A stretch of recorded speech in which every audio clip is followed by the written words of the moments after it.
दृष्टि आइज के audio article programme में आपका स्वागत है।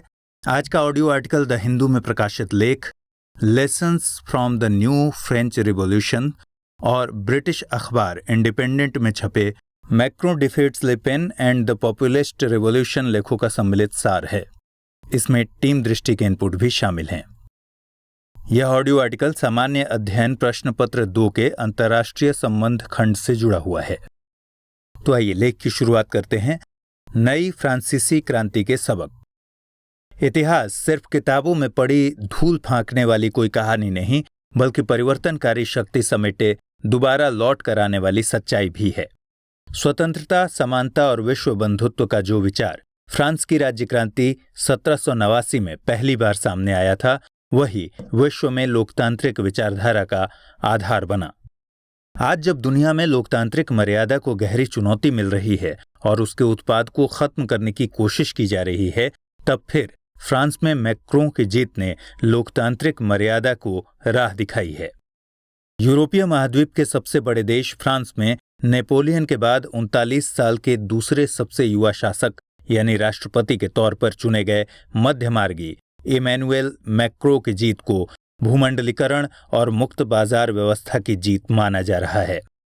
दूसरे दौर के मतदान में उन्होंने अपने निकटतम प्रतिद्वंद्वी दक्षिणपंथी नेशनल फ्रंट की प्रत्याशी मरीन ला पेन को भारी अंतर से करारी शिकस्त दी। मैक्रोन को जहां 65% मत मिले, वहीं ला पेन को महज 35%। आपको बताते चलें कि फ्रांस के राष्ट्रपति चुनाव की प्रणाली ऐसी है जिसमें विजयी प्रत्याशी के लिए 50% से अधिक मत पाना अनिवार्य है। वहां राष्ट्रपति चुनाव में भारत के आम चुनाव की तरह first past the post system के तहत चुनाव होते हैं। First past the post system में अमूमन जिसको सर्वाधिक मत मिलता है वही जीतता है, लेकिन फ्रांस में ऐसा नहीं है। फ्रांस में यदि किसी एक प्रत्याशी को प्रथम चरण में ही 50% से ज्यादा वोट आ गए, तब उसे विजेता घोषित किया जाएगा, लेकिन अगर नहीं हुआ ऐसा, तो फिर सबसे ज्यादा वोट प्राप्त करने वाले 2 प्रत्याशियों के बीच अगले दिन फिर से मतदान होता है। फिर उनमें से जिन्हें 50% से ज्यादा मतदान मिलते हैं, उसे विजयी घोषित किया जाता है। ये प्रक्रिया तब तक अपनाई जाती है जब तक कि किसी प्रत्याशी को 50% से अधिक मत प्राप्त न हो जाए। यह प्रणाली फ्रांसीसी चुनाव में विजयी प्रत्याशी के वास्तविक प्रतिनिधित्व को दर्शाता है। मैक्रों आर्थिक रूप से उदारवादी और कारोबार समर्थक हैं, लेकिन वह एक संप्रभु देश में किसी भी धर्म को मानने की स्वतंत्रता, समानता और इमिग्रेशन सहित सामाजिक मुद्दों पर वामपंथी विचारधारा से प्रेरित हैं। इसलिए इस परिचर्चा का उद्देश्य ये जानना है कि फ्रांस के राष्ट्रपति चुनाव में मैक्रों की जीत क्या फ्रांस की नई क्रांति है, इसके क्या मायने हैं, इससे क्या सीख मिलती है और फ्रांस समेत यूरोप, भारत और बाकी दुनिया पर इसका क्या प्रभाव पड़ेगा। फ्रांस में मैक्रों की जीत को सकारात्मक नजरिए से देखा जा रहा है। इसकी व्याख्या भी अलग अलग तरीके से की जा रही है। जैसे फ्रांस में मैक्रों की जीत का सबसे बड़ा संदेश यह है कि दुनिया अभी पूरी तरह से दक्षिणपंथ की चपेट में नहीं आई है। अमेरिका, तुर्की, रूस आदि में दक्षिणपंथी ताकतों के उभार से लगा था कि जैसे पूरी दुनिया में वही लहर चलने लगी हो। लेकिन नीदरलैंड, ऑस्ट्रिया और उसके बाद फ्रांस के चुनाव ने यह साबित किया है कि दक्षिणपंथ की लहर दुनिया भर में नहीं है। मैक्रों की जीत ने ग्लोबल मार्केट को भी बहुत राहत प्रदान की है। इसके पीछे सबसे बड़ा कारण यह है कि मैक्रों खुले बाजार और यूरोपीय यूनियन के समर्थक हैं, जबकि मरीन पेन जीतने के बाद ब्रिटेन की तरह ही ईयू से बाहर निकलने के लिए जनमत सर्वेक्षण की बात करती थीं। यानी मैक्रों की जीत का स्पष्ट संदेश है कि फ्रांस न सिर्फ यूरोपीय यूनियन का समर्थक रहेगा, बल्कि उसे मजबूती भी प्रदान करेगा। मैक्रों की जीत ने विभाजित फ्रांस को एकजुट करने में मुसलमानों के खिलाफ नफरत या नस्लीय द्वेष को भी नकार दिया है। निस्संदेह फ्रांस ने बहुत ज्यादा आतंकी हमले झेले हैं, लेकिन इसके बावजूद भी वहां की जनता ने मैक्रों को जिताकर अपने सांस्कृतिक समन्वय की नीति का ही परिचय दिया है। इस जीत ने भूमंडलीकरण को भी खाद पानी देने का काम किया है। जब अमेरिका जैसा पूंजीवादी देश खुद संरक्षणवादी नीतियां अपना रहा है, ब्रिटेन जैसा देश यूरोपीय यूनियन से बाहर आ चुका है, तब मैक्रों का जीतना इस बात की गारंटी है कि खुले बाजार की नीतियां अभी चलती रहेंगी। चूंकि मैक्रो खुद एक बैंकर रहे हैं, इसलिए बाजार के तर्कों से वो अवगत हैं और भूमंडलीकरण, निजीकरण और उदारीकरण के समर्थक हैं। फ्रांस में मैक्रों की जीत यूरोप, रूस, सीरिया और अमेरिका समेत पूरी दुनिया को यह संदेश है कि उदारवादी लोकतांत्रिक ताकतें अभी चूकी नहीं हैं। किसी की जीत को सकारात्मक नजरिए से देखना समाज की आकांक्षा को दर्शाता है और उसे पूरा करना राजनीतिक दल या नेता विशेष की क्षमता को दिखाता है। लेकिन चुनाव जीतने का मतलब चुनौती मुक्त होना या समाज का बदल जाना नहीं होता है। इसलिए मैक्रो भी चुनौती मुक्त नहीं हैं। उनके समक्ष कई तात्कालिक और दीर्घकालिक चुनौतियां हैं। जैसे अपनी सरकार को चलाने के लिए टीम का गठन उनके लिए एक बड़ी चुनौती होगी। ऐसा इसलिए क्योंकि उनकी साल भर पुरानी पार्टी का संसद में एक भी सदस्य नहीं है। मैक्रों की जीत के बाद पार्टी के सामने संसदीय चुनाव बड़ी चुनौती है। 11 और 18 जून को फ्रांस में होने वाले संसदीय चुनाव के लिए पार्टी को जल्द ही उम्मीदवार तय करने होंगे।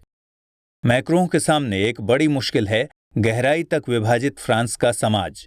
इसलिए इससे निपटने के लिए जनता में भरोसा भरना उनके लिए चुनौतीपूर्ण होगा। हाल ही में हुए मैनचेस्टर बम ब्लास्ट से यह संदेश गया है कि यूरोप में भी आतंकवाद अपना पैर पसार रहा है। आतंकवाद से हाल के दिनों में यूरोप में सर्वाधिक पीड़ित देश फ्रांस ही रहा है। इसलिए उस पर लगाम लगाना भी एक बड़ी चुनौती है। बढ़ती बेरोजगारी फ्रांस की एक बहुत बड़ी समस्या है। साथ ही अर्थव्यवस्था की हालत में सुधार एक प्रमुख चुनौती है। निश्चित तौर पर मैक्रों के सामने ढेरों चुनौतियां हैं। ऊपर से उनके पास कोई सशक्त दल भी नहीं है। लेकिन गनीमत यह है कि उनका हौसला बुलंद है और एजेंडा दुरुस्त। मैक्रों ने अपने एजेंडे को चुनाव प्रचार के दौरान खूब प्रचारित किया और मैक्रों की जीत का मतलब यह भी है कि लोगों ने उनके एजेंडे को तरजीह दी। इस तरह फ्रांस के पुनरुत्थान के लिए मैक्रों का एजेंडा क्या क्या है, इस बात को समझिए। मैक्रों ने बेरोजगारी दर को 7% से नीचे रखने का लक्ष्य रखा है। वे 1,20,000 सरकारी नौकरियों में कटौती करने वाले हैं। रिटायर नौकरशाहों को दोबारा नौकरी न देकर नए लोगों को नौकरी देने का उनका लक्ष्य है। उन्होंने सरकारी खर्च में करीब 65 अरब डॉलर की कमी लाने का वायदा किया है। उनकी नीतियों में देश की असफल राजनीतिक व्यवस्था को दुरुस्त करना, श्रम कानूनों में रियायत बरतना, सामाजिक गतिशीलता को प्रोत्साहित करना, सांसदों की संख्या घटाना और एक यूरो जोन सरकार का गठन करना भी शामिल है। वे आतंकवाद के खिलाफ जंग को लेकर खासे मुखर हैं।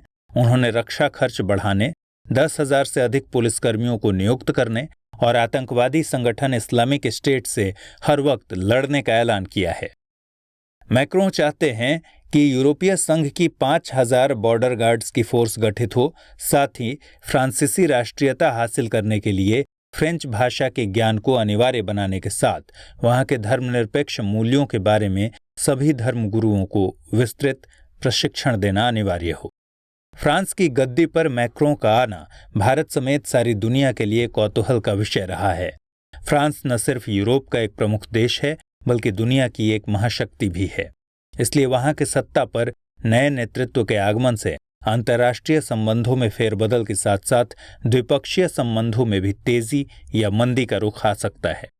इस संदर्भ में यह देखना समीचीन है कि भारत पर इसका क्या असर होगा। फ्रांस के अगले राष्ट्रपति के रूप में इमैनुएल मैक्रों का चुना जाना भारत के लिए न सिर्फ रक्षा संबंधों की रफ्तार को तेज करने के लिए महत्वपूर्ण होगा बल्कि भारत की राजनीति की दशा दिशा पर भी खासा प्रभाव पड़ेगा। इस जीत के मायने भारत की राजनीति में भी निकाले जाएंगे, जहां हाल के समय में लव जिहाद, गोरक्षा और घर वापसी जैसे मुद्दे चुनावी माहौल में छाए रहते हैं। मैक्रों यूरोपीय संघ के समर्थक नेता हैं। यह बात भारत के पक्ष में होगी। माना जा रहा था कि अगर फ्रांस में मैक्रों की जगह मरीन ली पेन जीत जाती तो फ्रांस भी यूरोपीय संघ से अलग हो जाता। इन हालात में भारत को यूरोप के एकीकृत बाजार का लाभ मिलना खत्म हो जाता। अमेरिका और ऑस्ट्रेलिया में वीजा नियमों में बदलाव भारतीय कामगारों और स्टूडेंट्स के लिए नई चिंताएं पैदा कर रहा है। इसके उलट फ्रांस भारत के स्किल्ड वर्कर्स और स्टूडेंट्स के लिए ओपन है और नई सरकार में इसके खुले रहने की ही संभावना है। भारत ने फ्रांस से राफेल लड़ाकू विमानों की खरीद का समझौता भी कर रखा है। फ्रांस संयुक्त राष्ट्र सुरक्षा परिषद का स्थायी सदस्य है और माना जाता रहा है कि वह भारत को भी सुरक्षा परिषद में स्थायी सदस्य के तौर पर देखना चाहेगा। फ्रांस एनएसजी में भी भारत की एंट्री के पक्ष में है। फ्रांस के लिए भारत रणनीतिक साझेदार है और समझा जाता है कि मैक्रों जैसे उदारवादी इसे बनाए रखना चाहेंगे। इस तरह निस्संदेह चुनाव परिणामों ने दर्शाया है कि फ्रांस के लोग गणतंत्र के मूल्यों के लिए एकजुट होना चाह रहे हैं। आधुनिक गणतंत्र की शुरुआत ही फ्रांसीसी क्रांति के परिणाम स्वरूप मानी जाती है। इसलिए फ्रांस की सत्ता पर मैक्रों का आना लोकतांत्रिक मूल्यों की मजबूती का प्रतीक है। बहरहाल अब देखना यह है कि फ्रांस में दक्षिणपंथी विचारधारा को पराजित करने वाले मैक्रों विचारों के आधार पर बटे हुए देश को कैसे जोड़ेंगे और चरमपंथ व जलवायु परिवर्तन के खतरों का कितना सफल मुकाबला करेंगे। साथ ही वे यूरोप और अमेरिका के अलावा भारत के साथ किस तरह तालमेल बिठा पाते हैं, ये देखना भी दिलचस्प होगा। उम्मीद है फ्रांस में मैक्रों की जीत भारत में केजरीवाल की जीत की तरह नाकामयाब नहीं होगी। आइए अब नोट कीजिए इस ऑडियो आर्टिकल से जुड़ा हुआ सवाल। सवाल है, वामपंथ और दक्षिणपंथ की मूल अवधारणा को स्पष्ट करते हुए बताएं कि फ्रांस में मैक्रों की जीत के क्या मायने हैं। क्या यह नव उदारवाद की संरक्षणवाद पर विजय है? आलोचनात्मक मूल्यांकन कीजिए। अगर आप दृष्टि आईएएस के प्रीलिम्स क्विज और ऑडियो आर्टिकल के लेटेस्ट एपिसोड को सुनना और देखना चाहते हैं तो हमारा YouTube चैनल सब्सक्राइब करना न भूलें।